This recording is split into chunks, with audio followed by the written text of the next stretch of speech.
What are some of the headlines you are going to be talking about and looking for on the field tonight? Well, Colin, a lot of people want to make this about the players who are not playing. We're not going to see a lot of the Panthers starters tonight with a few exceptions. We will not see Bryce Young. We will not see Aaron Rodgers suiting up for the Steelers. He hasn't played all preseason. But if you really think about it, for about 40 players on each team, tonight represents a make or break moment in their football careers and their lives. There are people that will play tonight, Colin, that won't ever play football again, certainly not professionally. On Tuesday, teams are required to cut their rosters down from 90 to 53 players. Not great at math. 37 guys will be cut by Tuesday for the Carolina Panthers. So a lot of them are trying to put their best foot forward here on the artificial surface in Uptown tonight and trying to show Dave Canales, this coaching staff, Dan Morgan, and this organization why they belong, why they deserve one of those 53 roster spots or at least a chance on the practice squad, which you're one call away from the active roster. So that is what's always at stake in this preseason finale. We can talk about some of the competitions, the roster bubble. The biggest competition right now is kicker Matthew Wright, the veteran, against Ryan Fitzgerald, the rookie from Florida State. Been about even by everybody's count ahead of the season in the preseason, so they're each fighting for a spot tonight, and if the Panthers don't like what they see from either of them, they've got a lot of players that have been cut by either other teams in the last couple of weeks that they can go scoop up as well. Makes sense. Yes, love to know about some of the competitions. Let's kind of expand that conversation, because obviously a lot of the starters will not see any playing time tonight. But in terms of the wide receiver room and on the defense, because the depth there, we've talked all obviously preseason about some of the depth that they're trying to get on the defensive side of the ball. What are you looking for there? Can I ask? Yeah, so the receiver room has been the biggest topic of conversation all training camp for the Carolina Panthers. It is a room that it's been quite some time that they've had this much talent, this much competition. So a lot of people think they may keep 7 receivers. Tight end Tommy Tremble is about to be activated, or was activated today, so that probably lessens the chance they'll keep 7 wide receivers. But the 2 guys I'll be watching tonight for sure are Bryson Tremaine, big, tall kid from the West Coast, bounced around a couple of years on practice squads throughout the league, and David Moore, a veteran receiver who Dave Canales brought in last year and had a really good connection with Bryce Young. I think it's down to those. We'll see how they fare tonight. We should see Jalen Coker tonight because he didn't get some run in Houston last week. He had an illness as soon as they got there before joint practice. He's going to get some action tonight. Hopefully stays healthy, but he's on the roster. So to me, it's Tremaine, the young, tall receiver, or it's Moore, the quicker kind of slot receiver that Bryce Young had some connection with last year. Then, of course, there's the rumors swirling like the wind is right now in Uptown about Adam Thielen and whether or not he may be shipped back to Minnesota. Thielen, 1 year left on his contract. You've got an abundance in the receiver room, and he obviously has familiarity in Minnesota. They have familiarity with him as their second-year receiver, Jordan Addison, works his way back. It'll be interesting. The receiver market yesterday, the Saints traded for a receiver from Denver, gave up a 4th-round pick next year, 7th the following, and it was for a much lesser receiver than Adam Thielen is. So that is something to watch. But then the Panthers are balancing, well, he works really well with Bryce Young. We've got a lot of unknown commodities in that receiver room, although we really like Xavier Legette, Tetairoa McMillan, Hunter Renfro's comeback story, Jalen Coker. Until they see it all on the field, Adam Thielen's got the game tape to prove he can play for the Carolina Panthers. So I'm not sure it'll happen, but it's definitely not out of the realm of possibility. Yeah, speaking of T-Mac, I did see on X that his jersey is in. I'm sure they'll be flying off the shelves pretty soon here, and people will be seeing the number 4 around Bank of America Stadium on Sundays this season and for the foreseeable future. Nick, let's talk about the defense, because, you bring up another great point about Adam Thielen. Could they use Thielen potentially as a bargaining chip to shore up some of the shortcomings that they have on the defensive side of the ball? Yeah, when I think about this defense, I worry about linebacker depth and even starting. Remember, they had Josie Jewell last year. He was pretty solid.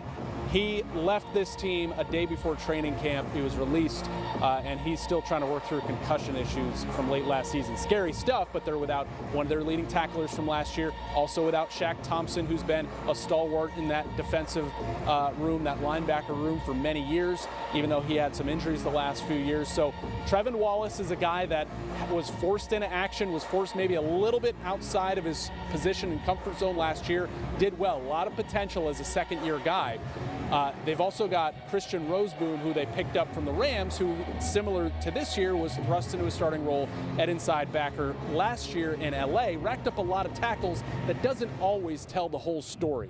After watching them this preseason, I'm not sure he's the guy they want to rely on for 17 games this season. So you could be looking at players who get cut from other teams that have an abundance in their linebacker room and let somebody go that they, really would like. Last year, the Panthers traded a linebacker late in training camp for a defensive back in Mike Jackson, who is still a starter here. So you're absolutely dead on.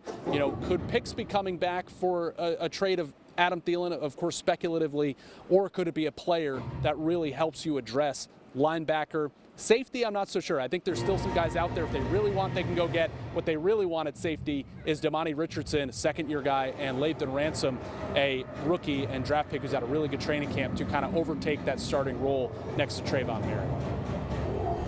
Give us a great background view for tonight's game. I think a lot of folks are, even though we don't cover the Steelers here often, people are looking forward to seeing the black and gold in Charlotte tonight. I know they have, a very prolific fan base. Is Aaron Rodgers, are we going to see anything from Aaron Rodgers tonight? I know they're trying to maybe keep him wrapped in bubble wrap for the season. But, what does that look like Steelers-wise? They've got DK Metcalf. They've got some explosiveness potential this year for the future. And I know, this is a game where a lot of starters won't be seen, but will we see Aaron Rodgers? Yeah. Listen, we will see Aaron Rodgers. Our cameras will find Aaron Rodgers. The network cameras will find Aaron Rodgers, but what they will find Aaron Rodgers doing is probably having a headset on, helping maybe call some plays, and having a clipboard and supporting his teammates. He will not play tonight, neither will DK Metcalf. Mason Rudolph, kind of now a journeyman from Rock Hill, South Carolina, who started his career with the Pittsburgh Steelers, had a chance to be starter. They moved on from him. He went to Tennessee last year. He's back with Pittsburgh this preseason. He will start about 35 minutes from his hometown tonight here at Bank of America Stadium, where he has played before. But I will tell you, defensively, I think Alex Highsmith, the Steelers linebacker, may play. He's a guy that walked on to the Charlotte 49ers, ended up as one of their most prolific players in the NFL so far in that young college program's history. Look forward to seeing him tonight.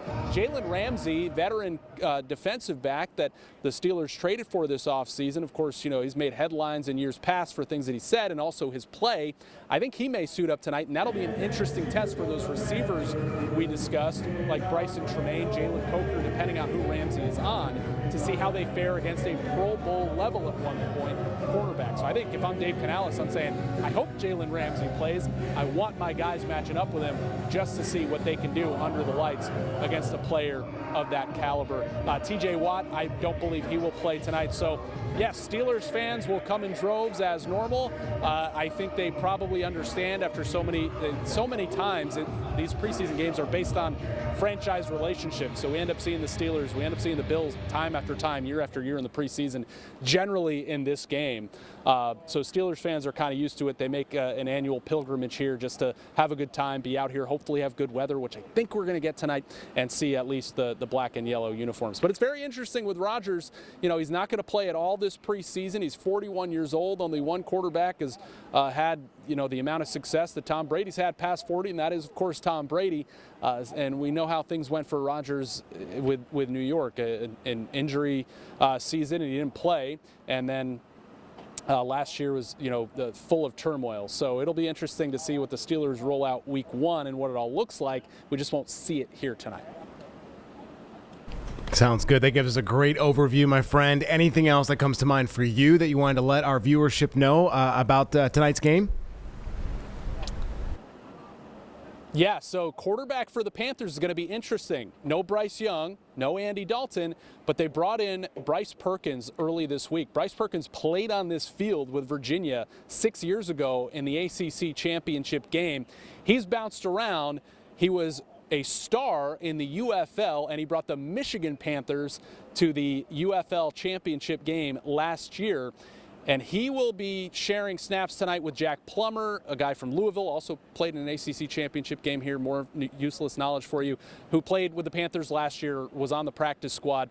I think Bryce Perkins, in a matter of 4 or 5 days here, Colin, could actually take that third quarterback spot with a good performance tonight. He offers some dynamic ability that Jack Plummer does not have, but we'll see how he fares. He's been a while since he's been on an NFL roster and played in an NFL preseason game. But cuts are Tuesday, like I said, 90-53. Can those two guys, which one of those two guys is going to win that third quarterback spot? I'm very interested to see what Bryce Perkins does tonight. Cannot wait. Lots of storylines. I appreciate you keeping them all straight for us and looking forward to football officially being back pretty soon, my friend.